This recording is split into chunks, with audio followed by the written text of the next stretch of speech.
নমস্কার বন্ধুরা, আমি অঙ্কিতা। জিভে জল বাই অঙ্কিতা চ্যানেলে তোমাদের সবাইকে স্বাগত জানাই। আজ আমি নিয়ে এসেছি তোমাদেরই একটা খুব রিকোয়েস্টেড একটা ভিডিও, যেটা তোমাদের অনেকেই আমাকে রিকোয়েস্ট করেছিলে করে দেখানোর জন্য। তো এটা হচ্ছে মায়াপুরের খুব ভাইরাল একটা রেসিপি, ময়দার সবজি রেসিপি।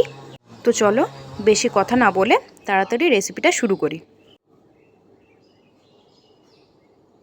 তো দেখো, প্রথমে একটা বাটির মধ্যে আমি 500 গ্রাম ময়দা নিলাম এবং তার মধ্যে পরিমাণ মতো লবণ এবং জল দিয়ে ময়দাটা খুব ভালোভাবে মেখে নিচ্ছি। ময়দাটা ঠিক এমনভাবেই মাখতে হবে যাতে না খুব শক্তও হয়ে যায় আবার খুব নরমও হয়ে যায়, কারণ এই ময়দাটা আমরা মাখার পরে 1 থেকে 2 ঘন্টা মতো রেস্টে রাখবো। তখনই ময়দাটা যে মাখার ডোটা সেটা নরম হয়ে যাবে। দেখো, এরকম কনসিস্টেন্সিতে মাখতে হবে এবং এটা আমি এখন ঢাকা দিয়ে 1 থেকে 2 ঘন্টার মতো রেখে দেবো রেস্টে।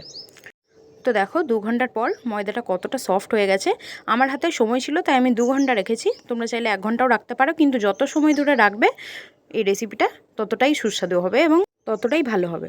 তো দেখো, ডোটার মধ্যে আমি অনেকটা জল দিয়ে পরে ডোটা একটু চেপে চেপে এই সাদা জলটা বের করে দিতে হবে, যেটা পুরোপুরি গ্লুটেন। এই গ্লুটেন জলটা বের করে দিতে হবে। তো দেখো, আমি সাইডে লিখে দিচ্ছি কতবার আমি ধুয়েছি। অ্যাপ্রক্স 4 to 5 টাইমস আমি ধুয়ে নিয়েছি ময়দাটাকে এইভাবে। তো এই জলটাও আমরা ফেলে দেব না।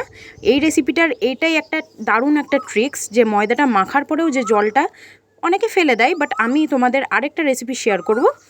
তো আমার চ্যানেলে তোমাদেরকে চোখ রাখতে হবে।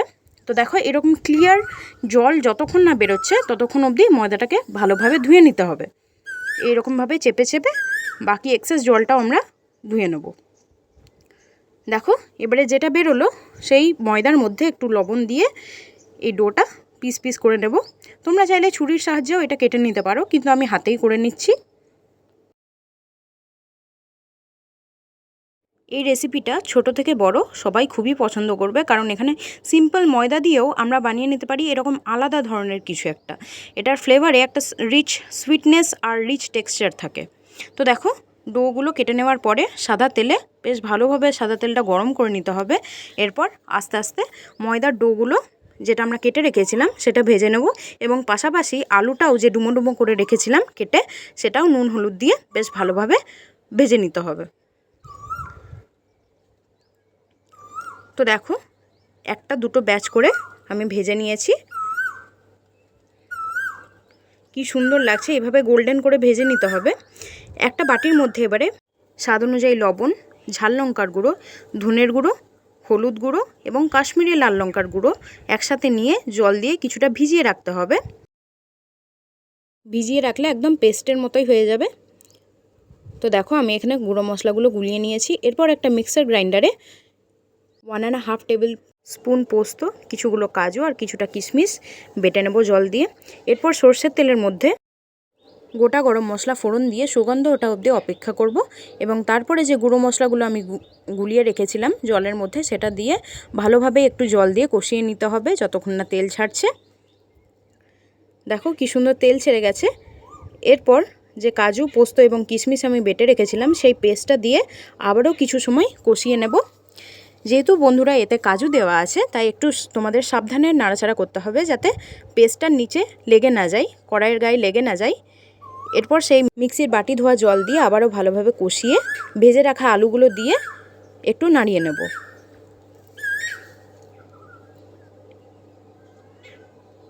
রেসিপিটা কেমন লাগছে তোমরা অবশ্যই কমেন্ট করে জানিও। ভালো লাগলে একটা লাইক করে দিও, এবং আমার চ্যানেলে যারা নতুন একটা সাবস্ক্রাইব করে পাশে থাকা বেল আইকন ক্লিক করে দিও।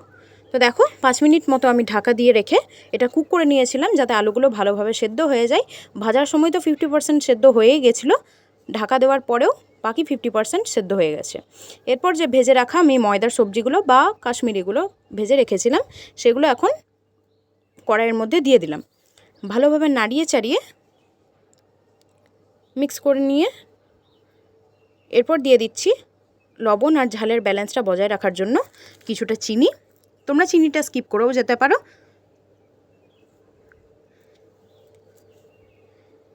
চিনিটা দিয়ে ভালোভাবে নাড়িয়ে নিতে হবে। এরপর নামানোর আগে 1 টিস্পুন মতো দেশি গাওয়া ঘি, এটা আমার বাড়িতেই তৈরি করা।